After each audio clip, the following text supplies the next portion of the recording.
Thank you, Dr. Harshaw, for meeting with me today to talk about the partnership between the INS Group and First Baptist Church. Yes. I am so grateful to have had that opportunity to facilitate a comprehensive strategic plan with your church leadership and your members. So what motivated you to engage the INS Group in a process like this? Yeah, well, it certainly was a blessing for us and something that the doctor ordered in terms of our spiritual journey and where the church was and where we intended to go. And so basically we looked at the present challenges and also the hopes and dreams for the church's future and vitality. And in some ways, the handwriting was on the wall. This was pre-pandemic, just in terms of generational shifts and cultural changes and what was happening in the traditional church environment. Then, I just felt led that we needed to really engage this. What I really appreciated about the process was engaging the entire congregation, not just leadership. And so we had an opportunity to conduct a survey and survey all members, to hold focus groups. Why was that so critical to this process? Oh, very, very critical. The envisioning process really requires a church-wide buy-in to what is taking place. And it's not one person who can do that. And so pastors need to be sensitive that no matter what their vision is, that this is group leadership. And it's not individual leadership. And to get fellowship within, you have to include the people and you have to value their input. But also there's so many levels of in a church's life as to influential persons and personalities and how all of that is going to take place. And so you need that buy-in, but you also need that commitment for the long haul. So what were some significant outcomes as a result of our partnership? Yes. There are so many.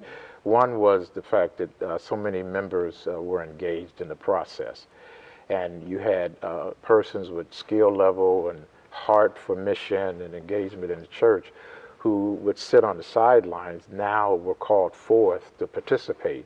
And so what it gave me was a whole new pool of potential leaders in the life of the church, which was really exciting. And so I had people at the table that I wouldn't know that they were interested in some of these study groups or some of these topics that we were dealing with, and lo and behold, it was so gratifying to see them and to have that potential leadership pool.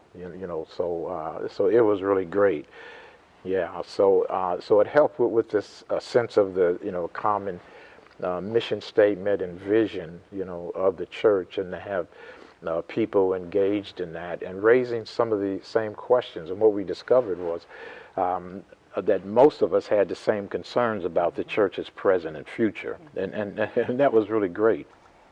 Another piece that stands out is just the implementation process. So we drafted the strategic plan. Yes. Based, and I think what you called the Renewal path making plan. Right. And so it's critical, you have this document, but implementation is critical. And I remember assisting with developing results teams. Right, exactly. And engaging people so that there were key point persons, right, to look at all those areas, the goals, the measurable objectives, and ensure that the work would be actually done. Right, exactly. And I believe that the partnership works so well just because of your leadership and your transparency, and I really appreciated the opportunity for us to have those key meetings, that you and I just had to debrief and to make sure things were operating smoothly. Are there any other areas or things that you believe contributed to a successful partnership? And right. Well, one thing, the communication and the enhancement of reaching different levels in the life of the church and different pockets of people, and in the church, you know, you have one community and a church with its identity, but then you have these silos and bubbles where people exist, or cell groups, if you want to call them that. And it's a challenge sometimes to make sure that you communicate with all of them. Now, how they take that communication is, you know, unique to them, but at least to make that effort. And then to instill in the minds of the young people that there's hope, that the church will change, because some of that is always needed when you're dealing with a traditional church structure, particularly over 200 years old.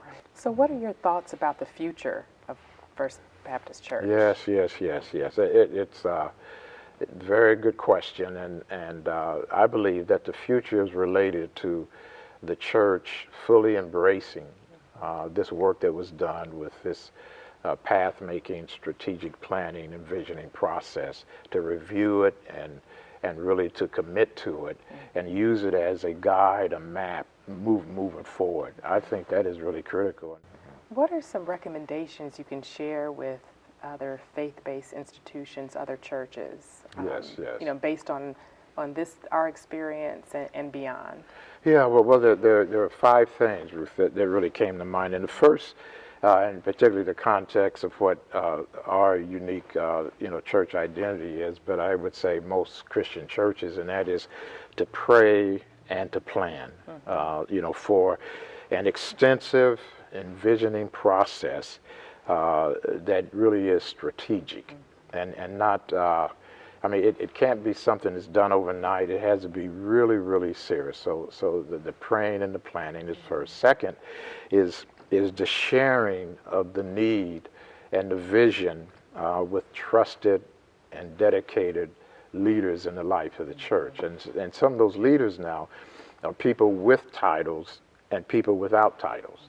And any pastor knows that there's a number of influencers in the church who have no title whatsoever, but they have enormous influence.